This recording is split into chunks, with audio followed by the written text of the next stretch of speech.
അടുത്തത് നമ്മുടെ പ്രൊസീഡിങ്സിലേക്ക് പ്രവേശിക്കുകയാണ്. ശ്രീ വി ഡി സതീശൻ, ബഹുമാനപ്പെട്ട മുഖ്യമന്ത്രി.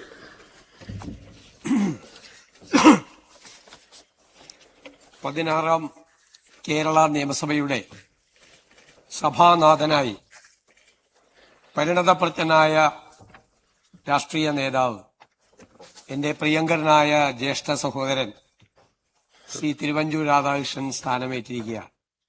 അദ്ദേഹത്തിന് ഞാൻ ഹൃദയം നിറഞ്ഞ അഭിനന്ദനങ്ങൾ ഈ അവസരത്തിൽ നേരുന്നു.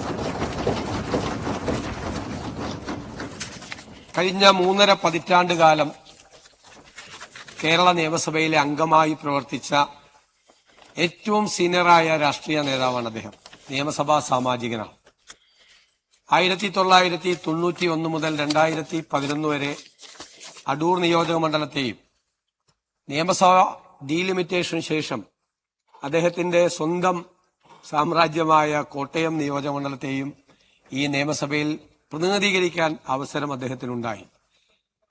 ഒരു നിയമസഭാ സാമാജികൻ എങ്ങനെയാണ് നിയോജക മണ്ഡലത്തിൽ പ്രവർത്തിക്കേണ്ടത് എന്നതിന്റെ ഏറ്റവും ഉത്തമമായ മാതൃകയായിരുന്നു ഞങ്ങൾക്കെല്ലാം അദ്ദേഹം. ഞങ്ങളെല്ലാം നിയമസഭാ സാമാജികരായി ഈ സഭയിലേക്ക് വരുമ്പോൾ എങ്ങനെയാണ് നിയോജക മണ്ഡലത്തിലെ ജനങ്ങളോടും സാധാരണക്കാരോടും എല്ലാ വിഭാഗം ജനങ്ങളോടും അവരുമായി ചേർന്ന് പ്രവർത്തിക്കേണ്ടത് എന്നതിന്റെ ഞങ്ങളുടെ എല്ലാം മോഡൽ അദ്ദേഹമായിരുന്നു എന്ന് ഞാൻ വളരെ അഭിമാനത്തോടുകൂടി പറയാൻ ആഗ്രഹിക്കുന്നു.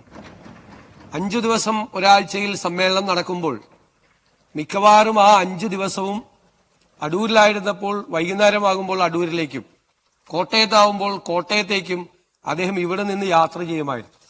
നമ്മളൊക്കെ പല നിയമസഭാംഗങ്ങളും കഴിഞ്ഞാൽ വെള്ളിയാഴ്ച മാത്രം നിയോജക മണ്ഡലത്തിലേക്ക് പോകുമ്പോൾ അദ്ദേഹം മിക്കവാറും ദിവസം ചെറിയ ചടങ്ങുകളാണെങ്കിലും അതിൽ പങ്കെടുക്കാൻ സ്വന്തം നിയോജക മണ്ഡലത്തിലേക്ക് പോയി രാത്രി 1 മണിക്കും 2 മണിക്കും തിരിച്ചു വന്ന് ഉറങ്ങുന്ന ഒരാളായിരുന്നു. രാവിലെ നിയമസഭയിൽ കൃത്യമായി എല്ലാ ദിവസവും നിയമസഭാ സമ്മേളനം തുടങ്ങുമ്പോൾ അദ്ദേഹത്തിന്റെ ചെയറിൽ അദ്ദേഹം ഉണ്ടാകും. അപ്പൊ നിയമസഭാ സാമാജികൻ എന്ന നിലയ്ക്ക് നിയമസഭയ്ക്കകത്തും പുറത്തും നിയോജക മണ്ഡലത്തിലും ഒരുപോലെ പൂർണ്ണമായ അർപ്പണബോധത്തോടുകൂടി പ്രവർത്തിച്ചിട്ടുള്ള ഒരു ജനപ്രതിനിധിയാണ് അദ്ദേഹം. ഞാൻ അദ്ദേഹത്തിന്റെ പ്രത്യേകതകൾ, സവിശേഷതകൾ അദ്ദേഹത്തെക്കാൾ വളരെ ജൂനിയറായിരുന്ന ഒരാൾ എന്നുള്ള നിലയിൽ നോക്കിക്കണ്ടതിന്റെ അനുഭവമാണ് ഞാൻ നിങ്ങളും എല്ലാവരുമായി പങ്കുവയ്ക്കുന്നത്.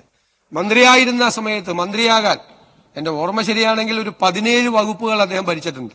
ആഭ്യന്തര വകുപ്പ് ഉൾപ്പെടെ 17 വകുപ്പുകളുടെ മന്ത്രിയായി അദ്ദേഹം ഇരുന്നിട്ടുണ്ട്.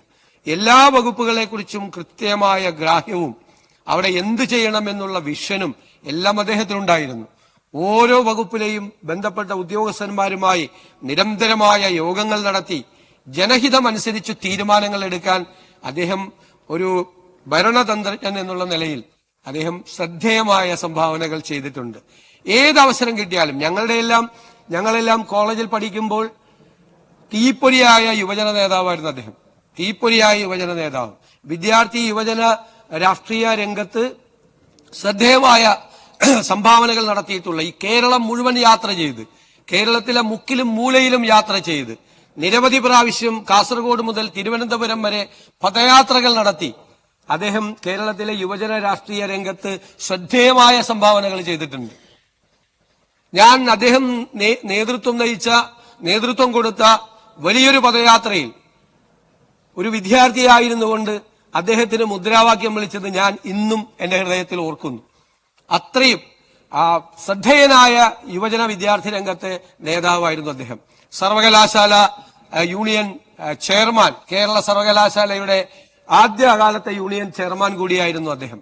അങ്ങനെ വളരെ ദീർഘകാലത്തെ രാഷ്ട്രീയ പാരമ്പര്യവും ജനപ്രതിനിധി എന്നുള്ള പരിചയവും ഭരണപരിചയവും എല്ലാം കൊണ്ടാണ് ഈ വലിയ പവിത്രമായ ഒരു സ്ഥാനത്തേക്ക്, ഈ 16ാം കേരള നിയമസഭയുടെ സഭാനാഥൻ എന്നുള്ള ഒരു വലിയ സവിശേഷമായ സ്ഥാനത്തേക്ക് അദ്ദേഹം എത്തുന്നത്.